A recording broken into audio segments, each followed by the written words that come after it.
देश की आज़ादी के इतने साल बाद भी अगर लोग लंबे समय से बुनियादी सुविधाओं से वंचित हैं तो इसके लिए सरकारें जिम्मेदार हैं। न्यूनतम मजदूरी नहीं मिल रही है और ना ही रोजगार है लोगों पे। लोग सुबह उठ के जाते हैं बिकने के लिए, लेकिन कोई खरीदने वाला नहीं होता, क्योंकि देश में 80 करोड़ से ज़्यादा लोग ऐसे हैं जो हैंड टू माउथ है। क्योंकि ये लोकतंत्र ही हमारी सबसे बड़ी पूंजी है।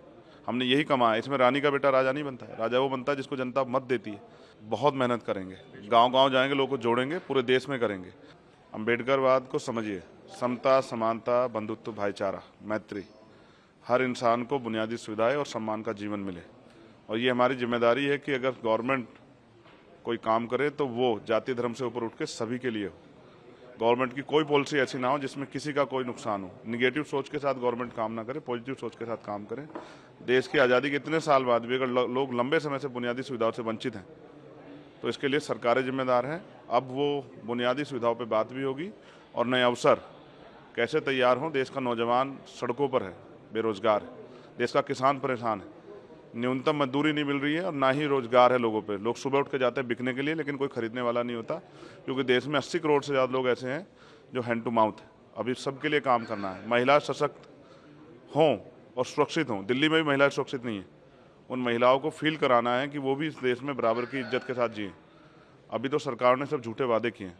सरकार ने जो वादे किए उनको पूरा कराने के लिए सरकार से सवाल करेंगे। आपको लगता है कि कई जगह नाम बदले जाने की एक राजनीति होती है कि इसका नाम रख दो, उसका नाम रख दो, अम्बेडकर की मूर्तियां तोड़ दो, और एक दबाव की एक सोसाइटी है जो कि दबाव के अंदर काम करती है? ये निगेटिव थॉट है और ये इस निगेटिव थॉट को कब तक देश सींचता रहेगा, ये सवाल है। देश आज़ाद हो गया, अब भी अगर जाति के आधार पर या धर्म के आधार पर उत्पीड़न होता है तो देश को सोचना चाहिए।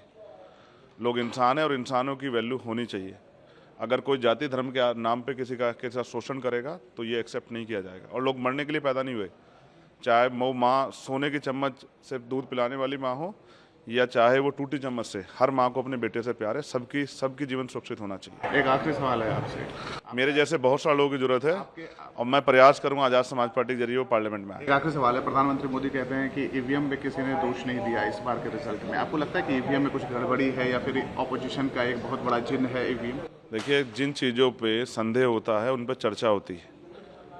पिछली बार भी बहुत सारी चर्चा हुई थी और चर्चा होनी इसलिए भी जरूरी है क्योंकि ये लोकतंत्र ही हमारी सबसे बड़ी पूंजी है।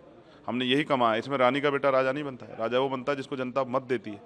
तो अगर कहीं भी संदेह होता है तो उस पर सवाल खड़े होने चाहिए और उसका जवाब उसको इलेक्शन कमीशन को भी और सरकार को देना चाहिए। एक्सपेंशन कैसे करेंगे यूपी में आप? बहुत मेहनत करेंगे, गाँव-गाँव जाएंगे, लोगों को जोड़ेंगे, पूरे देश में करेंगे।